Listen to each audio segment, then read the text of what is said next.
আসসালামু আলাইকুম রহমতুল্লাহি আজকেও অন্যান্য দিনের নেই 8 কিলোমিটার রান করলাম।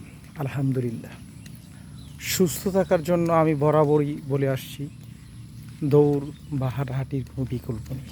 আপনারা একটা বিষয় অবগত আছেন যে পবিত্র ঈদুল আজহার অর্থাৎ কুরবানির ঈদে আমরা গরুর গোস্ত খেয়ে হয়তো অনেকেই চর্বির পরিমাণটা একটু বেশি খেয়েছেন।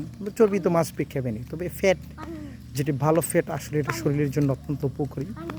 আর বিশেষ করে এই ঈদুল ফিতরের কুরবানির ঈদে একটু গরুর গোস্ত বেশি খাওয়ার কারণে অনেক হয়তো ফ্যাট বেড়ে যাবে বা ফ্যাটের পরিমাণ একটু বেশি আপনি রিসিভ করেছেন, গ্রহণ করেছেন, তাহলে কোনো চিন্তা নেই। আসুন আমার মতন এ রাস্তা দিয়ে হাঁটাহাঁটি বা দৌড়াদৌড়ি করলে আপনার যতই বেশি খান সমস্যা নেই। যদি এটা ভান করেন, আপনি যদি ভান না করতে পারেন তো আপনাদের চর্বি আকারই হয়ে ধারণ করবে। তো আমার বিশ্বাস আপনারা ঈদুল